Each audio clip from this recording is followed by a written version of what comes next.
Bismillah walhamdulillah wassalatu wassalamu ala rasulillah sayyidina wa nabiyina Muhammad ibn Abdullah wa alihi wa sahbihi wa man wala wa la hawla wa la quwwata illa billah amma ba'd. Para hadirin, puji syukur kita panjatkan hadirat Allah Subhanahu wa taala yang telah mempertemukan kita kembali dalam rangka menuntut ilmu Allah, ilmu Rasulullah sallallahu alaihi wasallam. Alhamdulillah, kita berada di 10 pertama bulan Dzulhijjah, yang mana disebut bulan Dzulhijjah itu termasuk Ashhurul Hurum, bulan-bulan yang dimuliakan Allah. Sampai dalam satu hadis disebut Sayyidus Syuhur Ramadan wa a'dhamu hurmatan Dzulhijjah. Pemimpin dari bulan adalah bulan Ramadan.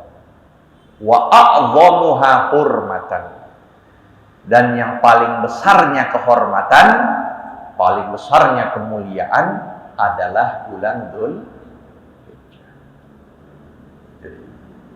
Dan lebih spesifik lagi 10 pertama ini. Ini yang ada sangat nilainya 10 pertama. Sampai disebut Ashhurul Hurum illallah afdal Ashhurul Hurum illallah Dzulhijjah. Dari 4 bulan yang dimuliakan Allah, yang disebut dengan Ashhurul Hurum itu, yang paling dimuliakan Allah adalah Dzulhijjah. Wa a'dhamul Dzulhijjah al-ushrul awal. Sedangkan dari Dzulhijjah itu yang paling dimuliakan 10 yang pertama. 10 pertama. Tanggal 1, tanggal 2, tanggal 3 sampai yang disebut dengan hari ke-10 Yaumun Nahar, atau yang disebut dengan Al-Hajjul Akbar. Itu yang muktamad. Ucapan Hajjul Akbar itu adalah hari ke-10. Ada yang bilang Hajjul Akbar itu hari Arafah. Ada yang bilang lagi Hajjul Akbar itu kalau Arafatnya berketepatan hari Jumat. Tapi yang paling muktamad adalah yang disebut dengan Hajjul Akbar hari ke-10. Sampai disebut dalam riwayat Imam Tirmidzi, ma ahabbul a'mal illallah, ya, tidak ada amal yang paling dicintai oleh Allah fi hadzal usyur, melebihi dari 10 hari ini. Jadi tidak ada amal soleh yang Allah cintai melebihi kalau kita lakukan dari tanggal 1 sampai tanggal 10. Sampai ada sahabat Nabi menyatakan, wala jihad fisabilillah ya Rasulullah. Sekalipun itu amal jihad di jalan Allah, perang, maka Nabi menyatakan walal jihad fisabilillah. Sekalipun jihad di jalan Allah. Illa rajulun, melainkan seorang, kharaja min malihi wa nafsihi, yang dia keluar dari rumahnya dengan membawa jiwa dan harta bendanya, lalu dia perang di medan pertempuran, falam yarji bidzalika min syai', lalu dia tidak kembali dari medan pertempuran itu dengan sesuatu apapun juga. Apa? Tidak bawa diri, tidak bawa harta, melainkan ketika dia meninggal di medan pertempuran. Jadi apa maksudnya? Kalau orang sudah jihad, kalau orang sudah perang di jalan Allah, lalu dia menang di medan pertempuran, dia balik lagi dengan membawa jiwanya, itu masih di bawah kedudukan bagi mereka yang beramal soleh di tanggal 1 Dzulhijjah sampai tanggal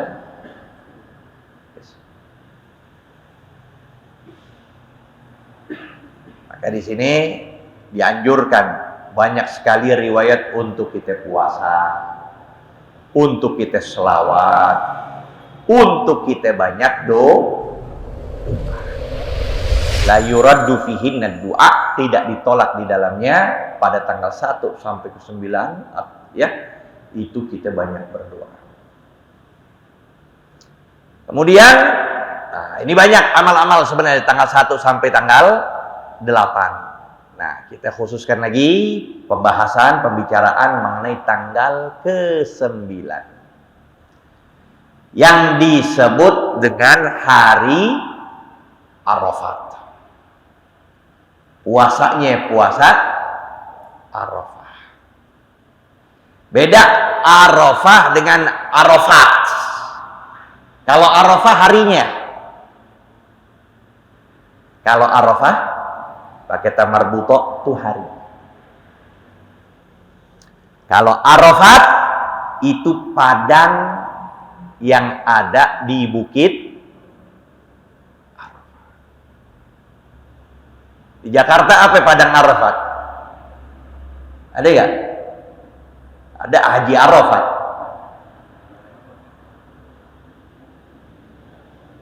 Ya, bukit yang disebut dengan Arafat. Maka dari keistimewaan itu bukit, siapa orang yang berdiri pada tanggal 9, berarti hari apa? Kalau kita Rebo, ya. Kalau mereka Selasa, karena lebarannya, lebaran kami juga di sana, Rebo di sana. Muhammadiyah Rebo.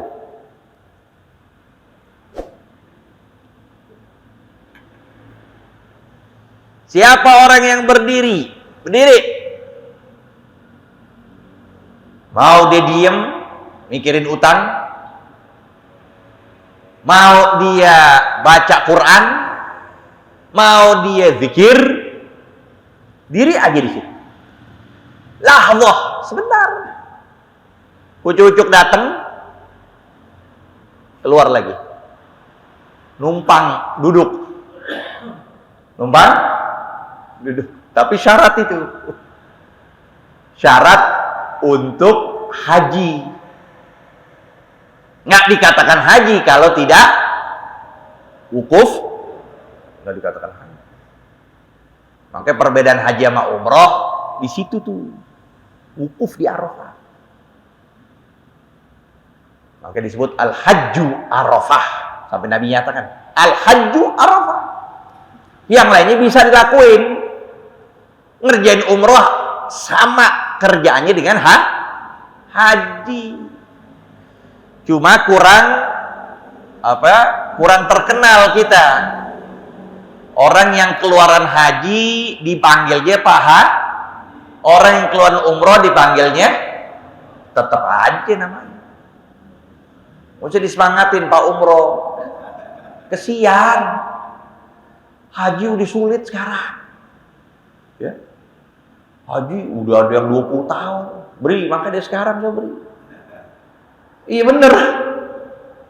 Mahri apa lagi? Dia sekarang udah jadwalin apa? Iya. Udah tulis semuanya, udah siap-siapin. DP-in dulu. Sekarang berapa tahun? 20 tahun. Umur udah 50, bengek-bengek. Nggak apa-apa. Niatin sekarang. Bayar. Nah, ntar mungkin bakal bisa dimajuin. Nah, zamannya ada di Matraman begitu, ibu-ibu tuh. Dari tahun 2013. Sampai kemarin dia minta doa, nangis-nangis, Masya Allah, doain. 2013. Baru berangkat. Itu bener dimaju-majuin. Kloternya. Ya namanya undangan Allah, jangan kita khawatir. Tetap doa. Kali-kali yang 20 tahun, gelinding nolnya. Jadi berapa? Jadi 2. Nah inilah misdaq liqaulin Nabi SAW. Huju qabla an tumna'u. Hajilah kalian sebelum kalian dicegah. Ngomong kayak begini. Dulu haji gampang, sekarang dicegah, dipersulit. Nah, dari keistimewaan itu Arafat. Siapa orang yang berdiri di Bukit Arafat lalu menyangka bahwa Allah tidak mengampuni dosanya lantaran besar dosanya, saking banyak dosanya, nggak mungkin Allah ampunin. Ada sangkaan begitu. Dia berdiri di Bukit Arafat, ada sangkaan seperti itu. Nabi menyatakan minal kabair. Itu sangkaan itu termasuk dosa sangkaan begitu aja termasuk dikatakan dosa Allah. Maka di situ diampuni apapun dosa yang dilakukan oleh setiap manusia kepada Allah, diampunin semuanya. Nyangka, ya, sampai Nabi nyatakan man dhanna man waqafa bi Arafat annallaha lam yaghfirhu fa innahu minal kaba'ir atau kama qala sallallahu alaihi wasallam. Ada lagi kalau nggak salah riwayat a'zamu dzanbi, dosa yang paling besar, yaitu ketika dia wukuf di Arafat, dia menyangka Allah tidak mengampuni dosa. Semoga Allah takdirkan kita bisa pergi haji ke Baitullahil Haram dan menerima haji kita. Nah, begini. Tetapi jangan khawatir, ya, dari hikam ilahiyah, dari rahasia Allah. Sekalipun orang tidak berangkat haji, padahal keinginannya dia berangkat haji, tapi belum Allah takdirkan, ada beberapa amal yang kalau kita lakukan itu seperti pahala Di antaranya ini yang sekarang kita datengin. Man ghada ilal masjidi. Dalam suatu hadis Nabi menyatakan siapa orang yang pergi dari rumahnya menuju masjid, la yuridu illa an yata'allama khairan aw yu'allimah. Tidaklah dia keluar dari rumahnya melainkan ingin mengerjakan kebaikan atau mengajarkan kebaikan. Artinya menghidupkan ilmu. Jarang udah. Ya. Siapa orang yang keluar rumahnya tujuannya ingin belajar dan mengajarkan ilmu, maka Nabi nyatakan kana lahu ka ajri hajin tamin hijjatuhu. Maka sepertilah orang tersebut dengan niat yang baik datang dari rumahnya, duduk untuk menuntut ilmu atau mengajarkan ilmu, maka itu seperti pahala hajin tamin hijjatuhu, orang yang haji sempurna hajinya. Alhamdulillah. Nah, ini maka di situ datang untuk menuntut ilmu, ngilangkan kebodohan, mengamalkan apa yang disampaikan. Itu berarti dia seperti pahalanya dapat. Pahalanya dah. Seperti syahid, ya kan? Syahadah, orang yang meninggal di jalan Allah itu nggak harus berperang di jalan Allah. Banyak mereka yang dapat pahala syahid, ya, sekalipun tidak perang di jalan Allah. Itu pahalanya, tapi bukan orangnya. Nggak dipanggil Pak Haji, ya. Kalau begitu semuanya Pak Haji udah. Nah, pada tanggal ke-9 itu disunahkan untuk kita selepas subuh atas pendapat muktamad Menurut Imam Romli dalam mazhab Syafi'i, pas waktu subuhnya, sekalipun belum sholat, disunahkan kita takbir. Allahu Akbar, Allahu Akbar, Allahu Akbar. La ilaha illallah, Allahu Akbar. Allahu Akbar walillahil hamd. Orang pada dengar kelihatan. Udah lebaran di situ.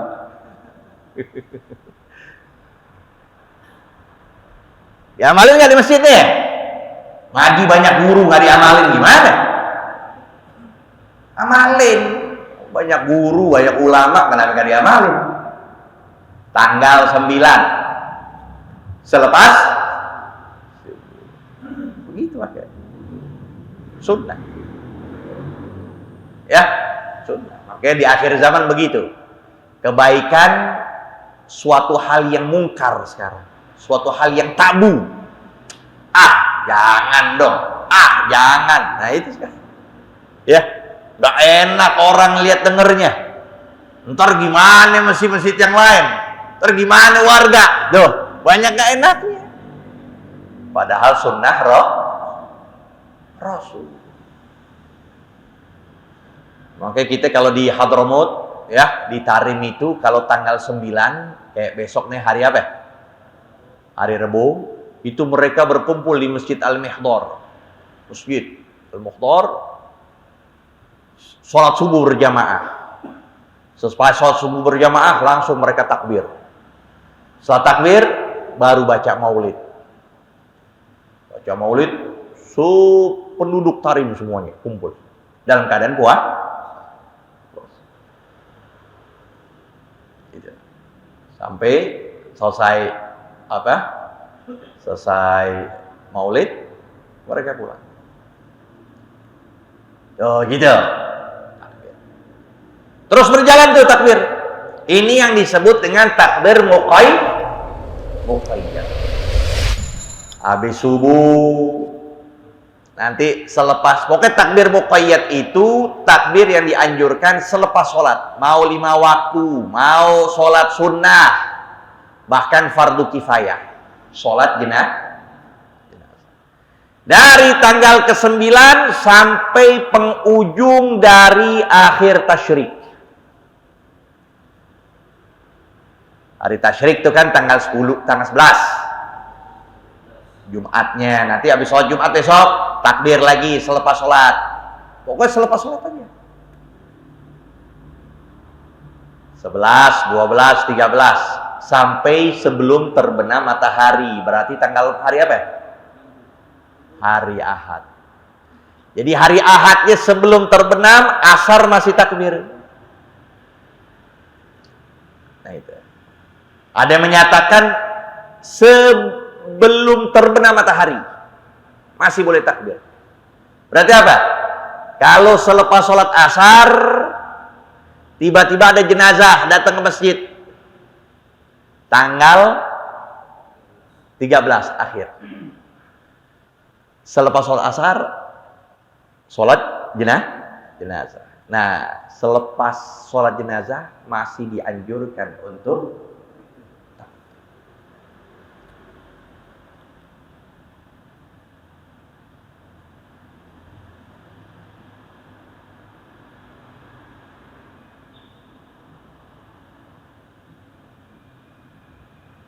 terus berjalan tuh sampai asar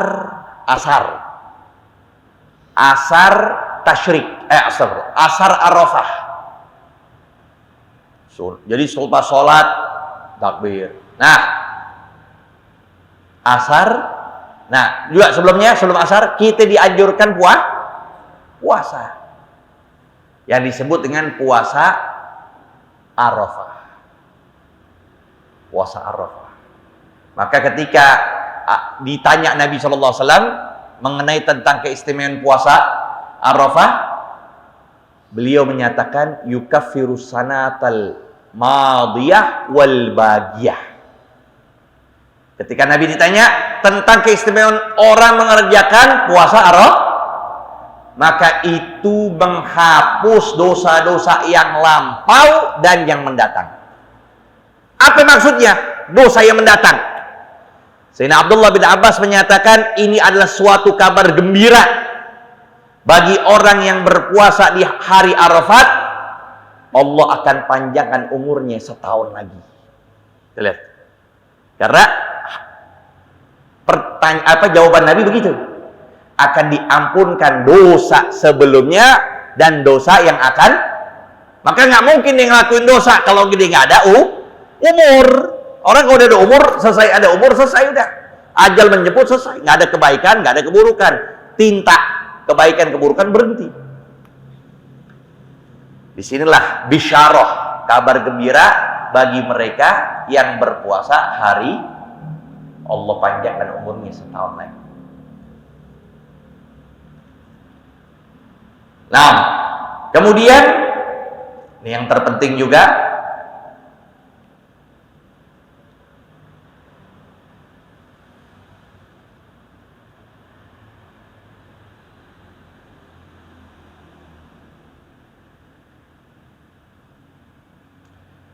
pada asar itu disunnahkan kita untuk tasyabbuh.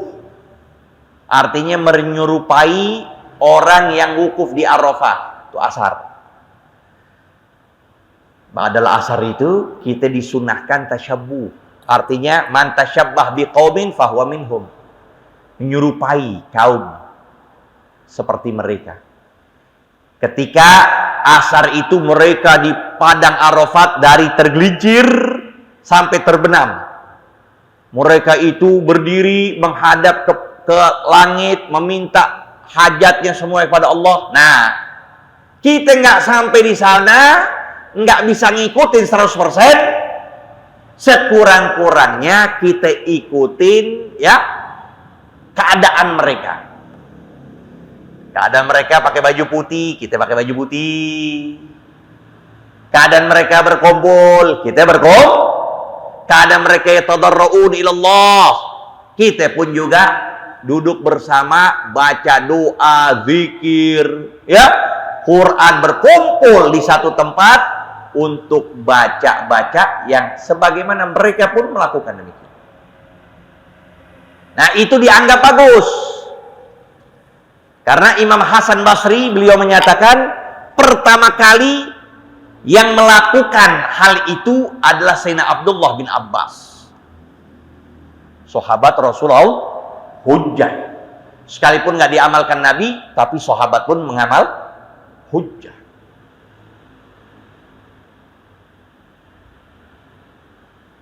Jadi ngikutin. Nah itu utama tuh.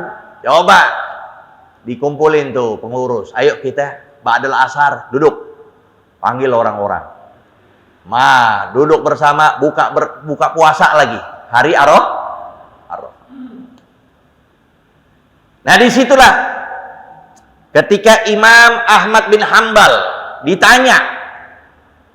Imam Ahmad bin Hanbal, Imam Madhab. Beliau ditanya, bagaimana menurut kamu wahai Imam, mereka yang berkumpul-kumpul pada hari Arafat, mereka tidak haji, tapi mereka berkumpul membaca zikir, tilawah, doa dan sebagainya. Maka beliau menyatakan, aku berharap arju anna yakuna lahum bihi ba'sun. Aku berharap mereka tidak mengapa-ngapa, artinya tidak dosa, tidak salah. Karena memang banyak yang diamalkan para a'immah, para pemimpin. Di antaranya Imam Hasan al-Basri, afdal tabi'in. Ya, tabi'in yang paling utama. Di antaranya Thabit. Di antaranya Bakar bin Abdullah. Di antaranya Muhammad bin Wasi', murid dari Imamul A'zam Abu Hanifah. Kalau sekarang nih Jakarta di mana tahu ya? Tahu ya sekarang gimana? Udah tahunan, kita nggak tahu. Ini udah puluhan tahun dilakuin di Al-Hawi. Di Al-Hawi, setiap ba'dal asar hari Arafah, kalau ada waktu senggang kosong, datang ke sana. Mereka berkumpul. Habis itu buka bersama,